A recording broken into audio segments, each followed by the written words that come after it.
This story is part of a series called The Machine. I might cover some more parts here, but if you want to hear the full story early, the author has it fully narrated on his channel. Link will be in the description and the top comment.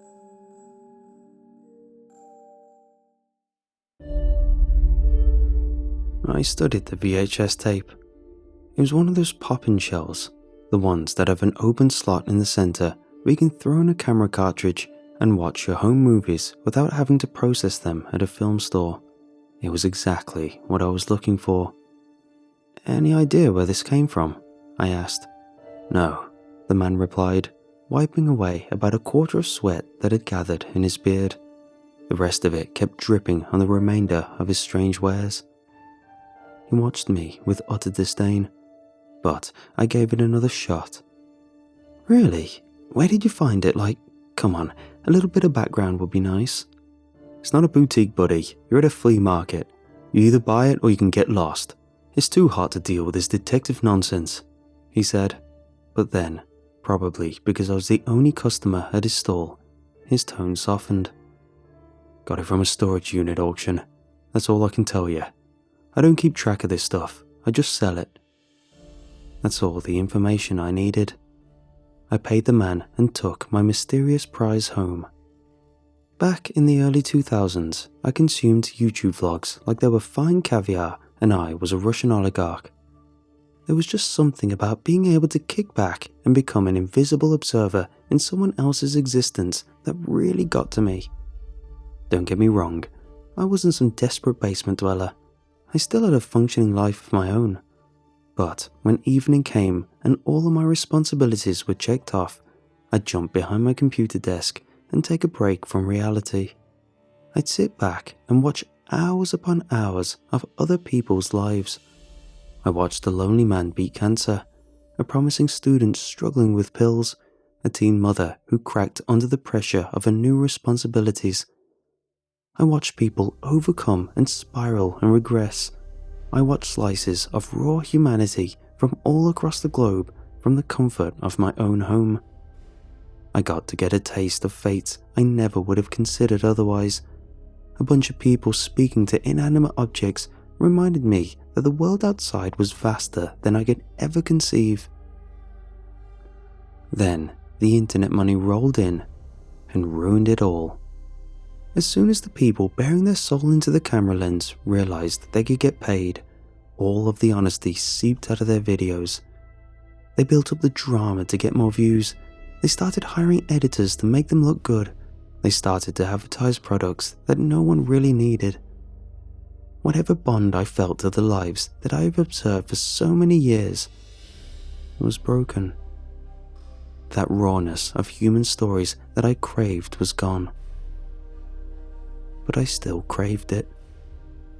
That's when I started going to flea markets and buying abandoned home movies. What I found on those assorted VHS tapes and unlabeled DVDs was much better than anything I could hope for with YouTube. These people acted completely natural. The awkward pauses, the obvious annoyances, the grumpy people who didn't want to be on tape. It all made it so much easier to imagine that I was there. The fact that they didn't know I was watching made all the difference. Voyeurism, I know. That's what my girlfriend called it. She's my wife now, and she still calls it that. But what is marriage if not a descent into accepting your partner's quirks? She treats the dog like she's our daughter, and unless she starts breastfeeding, you won't hear me complain. My flea market bargain trips usually get an eye roll out of her, but there was never any yelling involved. As I pulled up the driveway, however, Laura was waving her arms around, yelling. 3 hours? Are you serious, Ryan? 3 hours out of the city for some stupid tapes? Betty obediently stood by her, gazing up at her as if she was some Greek goddess, her little sausage tail wagging a bit when she saw me walk up the porch. But after a quick glance, she shook her head and looked back up at my wife. I was just a background character in that dog's life. I could have told Laura that all the markets around the city limits were taped out, that any unmarked tapes I could find around town usually ended up being recordings of movies from television with the advertisements still kept in. but I didn't. This wasn't about the tapes. "What's wrong?" I asked. "There's something broken in Betty's neck. I need to take her to the vet, and my husband decides to drive out to some cornfield and look for some strange tapes," Laura hissed. The dog shook her head again and again. "They aren't strange, they're..." Echoes of the therapist we stopped going to bounced around my skull. This was not the time nor place for that argument. "Something else wrong? I can't find a passport. Every other bit of documentation I have, but I've looked all around the house and I can't find a passport." Laura's anger gave way to fear. The dog shook its head again. "See, look, there's something wrong with her neck." I was going to ask her why the hell she thought she needed the dog's passport for a vet check, but I didn't. I just shrugged. "Haven't seen it."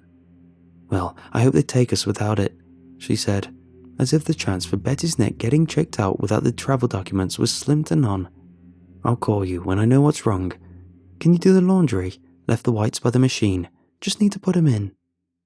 Laura made her way to the car with the dog. Betty shook her head again. "God, I hope you're okay," Laura whispered to her pet. "I'll need a glass of wine when we come back," she said to me. My wife and the dog drove off. I was just about to close the washing machine when I noticed a pair of my red boxers peeking out from the pile of whites. When I took them out, I noticed Laura's blue university t-shirt.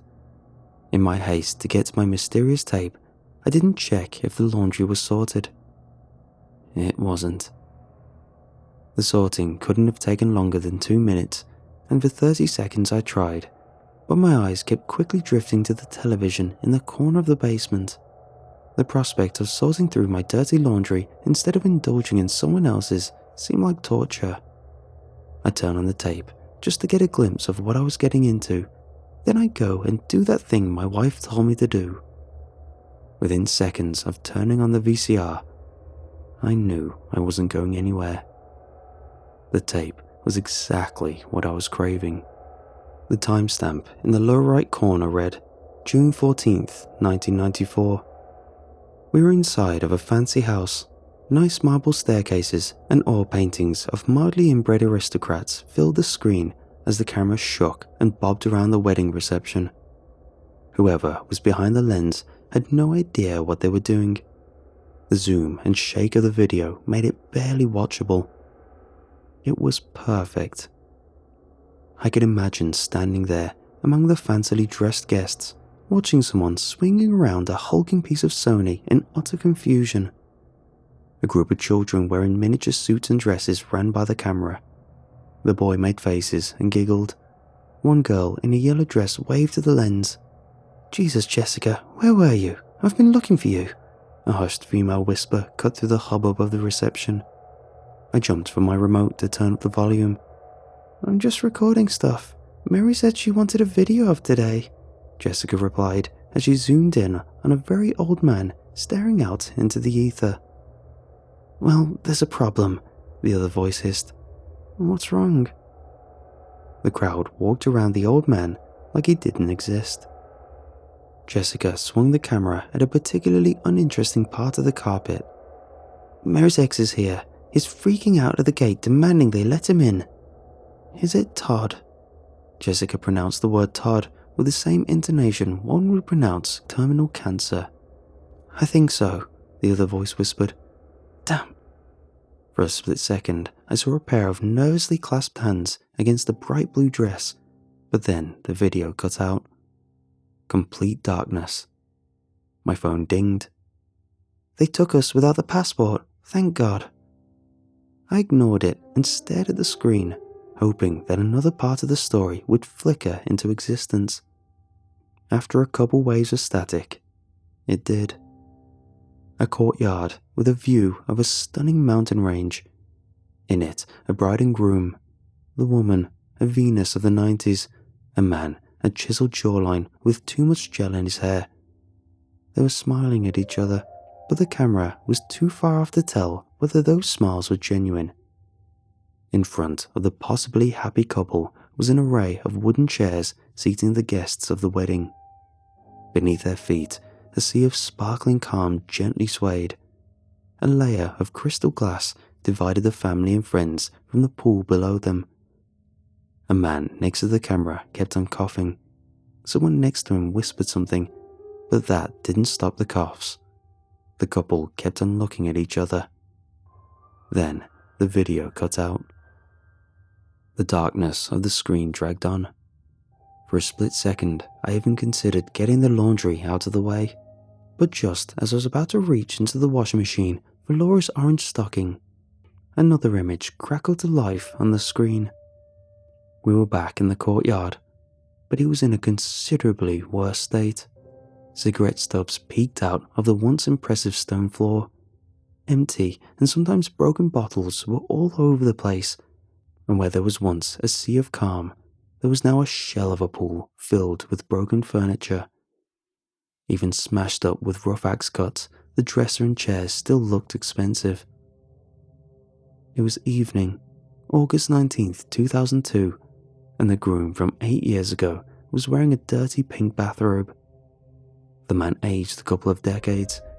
His hair was gathered around his shoulders in thick greasy clumps. A patchy beard of greying hair now covered his chiseled jawline. "You really hurt me," he said. A cigarette hissed in his mouth, and a controlled madness burned in his eyes. "You changed me. I used to like people. I used to want to do some good in this world. I could have done some good in this world." The man bent down and produced a bottle off the floor. "But you hurt me. You hurt me so bad. I just want to see everything burn." The man continued ranting and raving, but as he walked away from the camera, his words fell to a static-filled whisper. I turned up the volume as loud as it would go, but the only thing I could hear was the chirping of crickets, intercut by a steady bassy tone. Out in the mountains beyond the courtyard, there was a grouping of little tents. A man was going quietly insane in a fancy house as people across the valley indulged in cheery techno music. I was watching someone go insane on a summer evening. The tape was better than anything I could have hoped for. The man in the bathrobe took a pull from the bottle, recoiled, and then smashed the thing against the mountain of furniture stacked in his pool. He screamed. I heard that part. "You ever talk about the fire with Todd? You ever talk about how much you wouldn't want to burn alive?" The man was back in front of the camera now. He was swaying from side to side, clearly off balance from whatever was in that bottle. "Of course you don't. All you two talk about is vapid nonsense. All you do is waste your stupid lives, stuck in meaningless gossip that doesn't matter. But you know what? You know what?" The man paused. A gentle gust of wind blew his filthy bathrobe apart, revealing far too much of his malnourished body. For a second, he tried to pull the flimsy bit of pink cloth back around his jagged ribcage, but with a frustrated sigh, he gave up on his drunken hands. Memories of wasted nights in high school filled my head. I remember how the world spun, how impossibly bright and quick all the headlights were as I stumbled my way back home, how difficult it was to stand upright with my blood full of booze. Once the body is so far off in the deep end of the whiskey pool, there's only one way to momentarily regain balance. The man on the television squished his face into an effort-filled wink. For a blink, I was standing there, in his ratty flip-flops, watching the triple vision of the world focus into a singular blurry image. "I love you," he mumbled to himself. He tore his eyes away from the camera and stared down at his dying cigarette. "I love you, but I won't love you for long. No, I won't, because I'll be dead, and you'll be dead, and he'll be dead. The world will burn." The man reached behind the camera and produced another cigarette, but he didn't light it. He studied the stick of tobacco for a bit and then put it behind his ear. "How much do you know about fire?" he asked, reaching down. "You don't know nothing about fire," he hissed, as he re-emerged off screen with a jerry can. I've been reading my great-uncle's books. They say old Vernigzig was mad, but could a madman build all of this? Could a madman create an empire out of nothing? Could a madman... He spilled a bit of the gasoline out of the can as he waved around his arms. This calmed him down somewhat. The madman's voice dropped to a whisper. The music across the valley slowed down to a steady, low heartbeat. I've been reading Vernigzig's books, and I know more about fire than your feeble mind ever could, he started. The words that the man spoke came out in a controlled whisper, but the ideas that lingered in his monologue flickered with madness. Fire was not a tool that humanity discovered. It was a portal to another realm that our primitive ancestors had stumbled upon and were too simple to comprehend. He spoke of flames as if they were hands, as if the flashes of chemical energy that burst out of a bonfire were fingers from a different world that were desperately trying to claw themselves into our realm. My uncle warned of the power that exists in the fire. He spoke of Alexandria, of Peshtigo, of Bois-du-Kazir, of fires that ravaged humanity. But he spoke of them as if they were mistakes, as if we were lucky that the flames were put out. He was wrong. The man was a genius, but in this one essential thing, he faltered. Each time that the burning god emerged, humanity was given a chance of becoming pure, and they spit out the embers of freedom. Every time that the burning god's arrival was postponed, it was a tragedy, but even that tragedy can be brought to rest. He went over to the pool and started pouring gasoline on the broken down furniture. As he poured, he spoke, but he was far too away from the camera's microphone. The music across the valley started to grow in tempo. The man started to punctuate his inaudible rant with manic shouts. "I will summon him," he shouted. With the techno music playing in the background, he sounded like a misguided DJ trying to hype up a tired dive bar. After the can ran dry, he produced another one and resumed pouring and rambling. The man might have emptied out his pool and filled it with chopped up furniture, but he was far off in the deep end. Less than a year and a half after I got out of university, I also got out of my first real relationship. 5 years of raw connection in the trash and unemployment to boot. I was desperate for any form of affirmation in my life. I bought dozens of pickup artist books that offered to teach me the secret to making women want to sleep with me. Watching that broken man pour gasoline all over the antique furniture, a part of me felt his pain. It's not that difficult to fall for a cult when your heart is broken. My phone dinged again. "There's something in Betty's ear. Doctor says not serious. She's such a trooper. Laundry done?" I barely looked away from the television. The man in the bathrobe was done with the pouring. He was back in front of the camera now. A cigarette dangled from his lips. He was thinking. Fear broke through the mania in his eyes. He turned around and looked at the festival across the valley. The sun had set by then, but bright flashing lights flashed across the darkening sky from the music-filled tents. The man let out a desperate groan. For a second, it looked as if he would walk away from the fire to be, as if he would give up on whatever ritual he was trying to perform. But before he could give up, his right hand flew through the air. He slapped himself, dropping his cigarette. After he picked it up, he slapped himself again. "I will summon him," he screamed at the camera as he lit up his smoke. "And he will burn the world." He took one long puff of his cigarette and threw it into the pool. For a moment, he simply stood there, a man in a filthy bathrobe with dark mountains stretched out before him. He looked at peace. Whoosh. Boom. He screamed in a way that I didn't think was possible for a grown man to scream. He screamed and ran through the courtyard, burning. He spun in place like a wounded animal, shedding his bathrobe, but as the flames behind him started to consume the furniture, his body propelled him away from the inferno.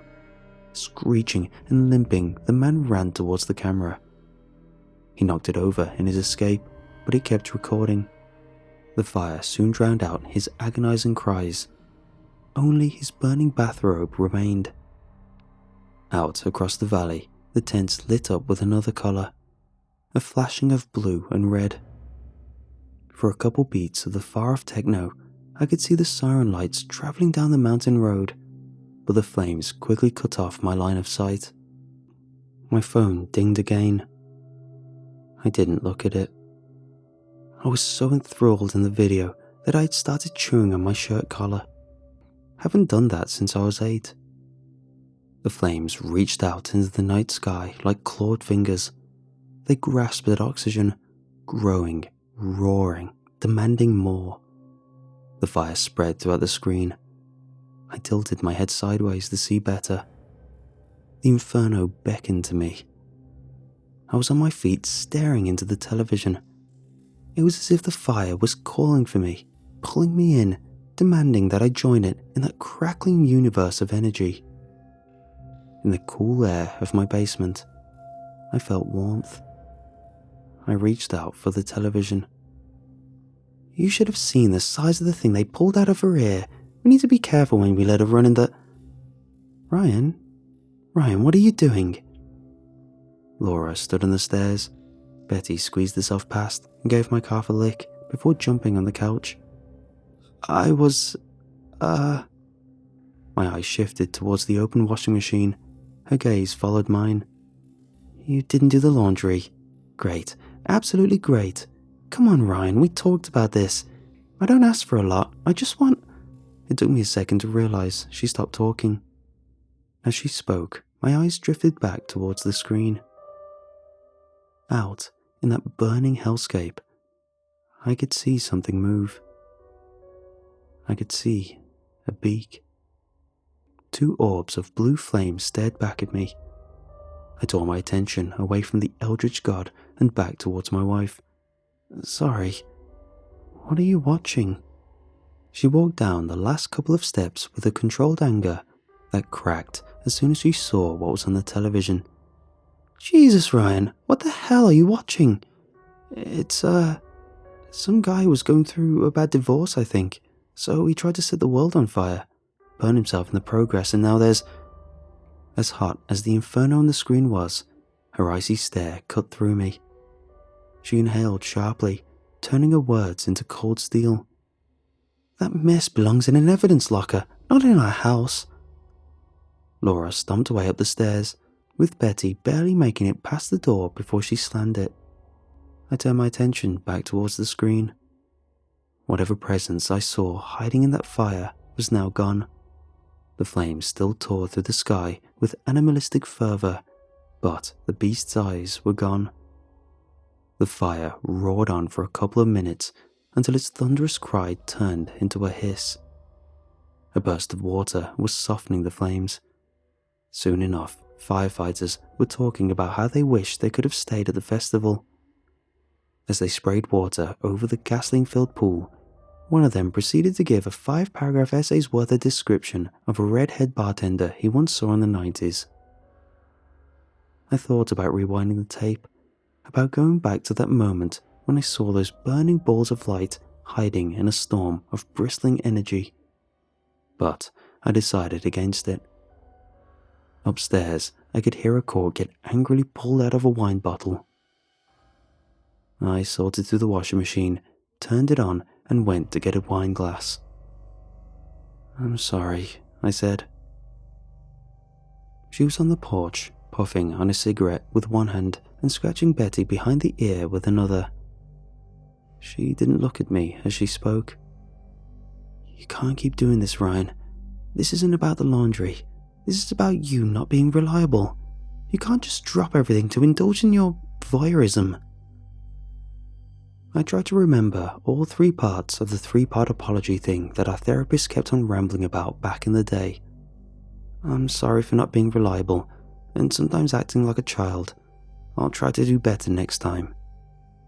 Her lack of yelling made me reconsider therapy for a split second. So, Betty okay now? The dog wagged a tail at the mention of her name. Oh yeah, she was a real trooper, held still for the doc, shook a bit but didn't move her head at all. Everyone in the lobby kept on saying how cute she is. Asking about Betty would always get Laura talking. We finished off the bottle of wine, watched some terrible reality TV show, made love, and now Laura is sleeping on my chest. Betty's curled up by her feet and seems to be having a dream that involves a lot of biting and running. There's a nice summer breeze outside. I should be sleeping. The thought of going back to the basement and rewinding the tape was there as soon as we finished the wine, but Laura wanted to watch some scripted reality TV show about hot people looking for love on a beach, and I figured I'd be a good partner and indulge with her. The question of the sentient inferno disappeared during our little fiery bout of passion. But now that we're in post-coital and cuddled up, I can't let go of the memory of those hungry claws. She's a light sleeper, so if I move, she'll wake up and be disappointed, and I don't want to disappoint her. She might have a weird relationship with a dog and a horrible taste in entertainment, but I'd probably be burning furniture without her. Maybe she's right. Maybe the video does belong in some evidence locker instead of our basement. All of this is bouncing around my head, and I can't get any sleep. So I figured I'd come to this little insomniac corner of the internet and vent for a bit. I'm torn between the mystery of what that desperate man brought into our world and being a decent husband. My wife just mumbled something about how I should go to sleep. I think the light from my phone is keeping her up. I think I should just go to sleep.